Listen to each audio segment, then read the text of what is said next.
Eğer ev yapımı sağlıklı şalgamı beğendiyseniz ve hala abone değilseniz lütfen Server'in mutfağına abone olmayı, beğenmeyi, yorum yazmayı, bundan sonraki tariflerimden haberdar olmak için lütfen zil tuşuna basınız.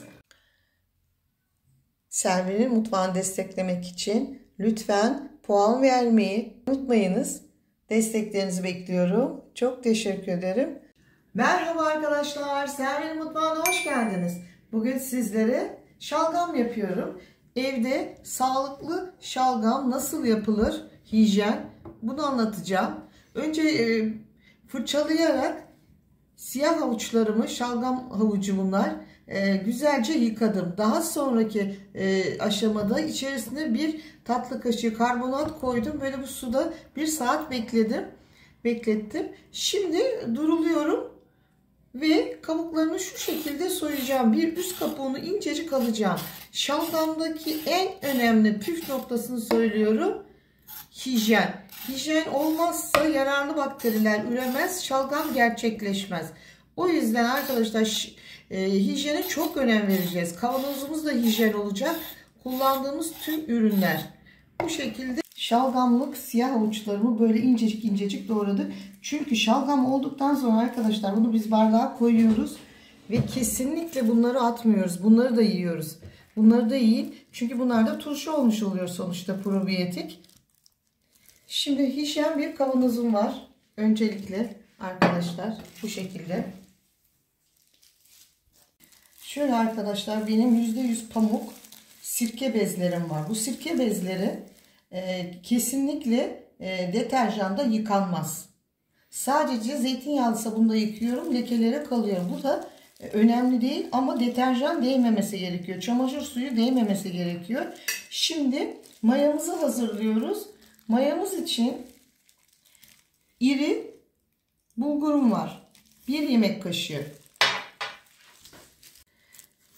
1 yemek kaşığı bulgurum, 1 yemek kaşığı yıkamış olduğum nohutum var. Üzerindeki tozlar olmasın. Arkadaşlar ekşi maya, kara kılçık ekmeğimi bu şekilde yemediklerimi şöyle göstereyim. Ben fırında peksimet yapıyorum ve 2 aya kadar dayanıyor. Kavanoza koyuyorum. Bakın. Şimdi bu ekmekten ben şöyle 2 tane küçük parça bırakıyorum mayamın içerisine. Sebebi de çünkü bu gerçek ekşi maya olduğu için probiyetini artıracak, mayalayacak olan bu ekmek oluyor. Size de önerim, eğer varsa evinizde veya komşularınızdan isteyin.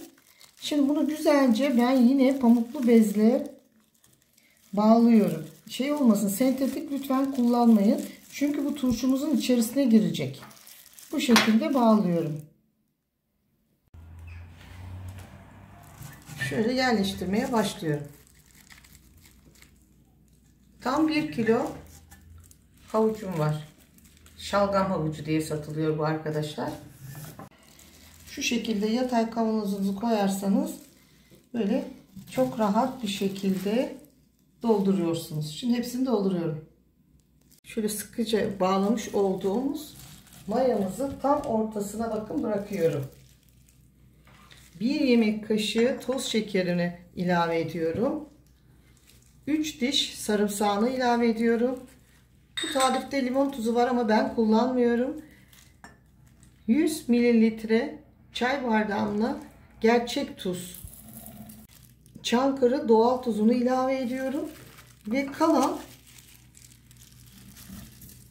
ürünlerimi, havuçlarımı üzerine dolduruyorum. Şimdi çeşme suyu değil de damacana suyu dolduruyoruz üzerine. Şöyle bir cam kap bırakıyorum. Pamukla bağlıyorum. Şimdi bir hafta bu şekilde, çünkü köpürmeler başlayacak. Gerçek probiyotik oluşması için hava alması gerekiyor. Bir hafta ağzını hiç açmıyorum.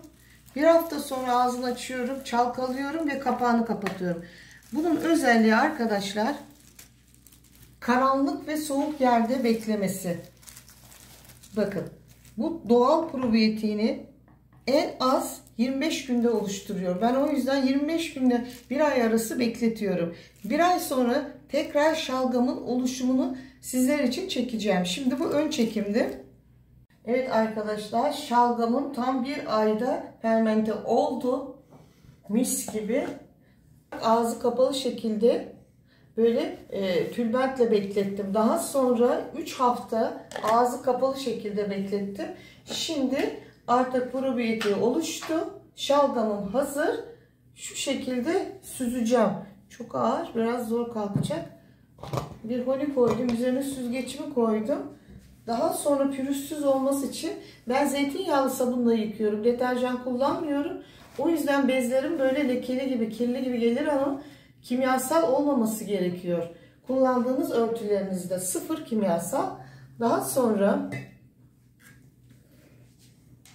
şöyle şalgamımızı yavaş yavaş süzmeye başlıyoruz. Şalgamımızı. Bakar mısınız arkadaşlar? Örtüme döküldü. Anında boyadı. Rengin güzelliğini görüyor musunuz şalgamın? Bir de kokusunu duymanızı isterdim. Gerçekten ev yapımı 4 litreden fazla bakın. Kavanozum şalgam oldu. Şalgamın bir ay raf ömrü var. Yalnız şartı buzdolabında soğuk yerde saklayacaksınız. Ben şimdi şişelerimi dolduracağım şalgamımı.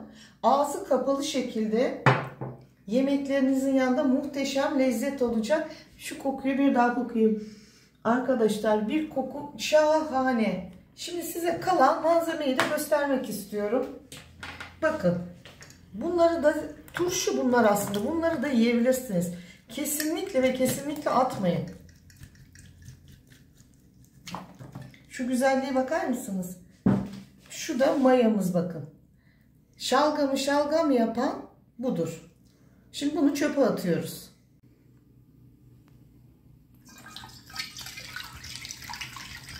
Artık kavanozlara doldurmaya başlıyorum. Bakar mısınız şu rengin güzelliğine? Ev yapımı şalgamı sizlere öneriyorum. Videomu izlediğiniz için çok teşekkür ediyorum. Eğer ev yapımı sağlıklı şalgamı beğendiyseniz ve hala abone değilseniz lütfen Servin'in mutfağına abone olmayı, beğenmeyi, yorum yazmayı, bundan sonraki tariflerimden haberdar olmak için lütfen zil tuşuna basınız. Hoşça kalın, sağlıkla kalın, mutlu kalın. Vermiş olduğum ölçüden arkadaşlar bakar mısın ne kadar çok şalgamım çıktı. Katkı maddesi sıfır, sağlıklı, probiyotik, demir deposu, ev yapımı şalgamı sizlere öneriyorum. Sizler için hazırladım. Tam bir aylık süreçte fermente oldu. Probiyetiği oluştu. Bakar mısınız? Buzdolabında bir ay raf ömrü var.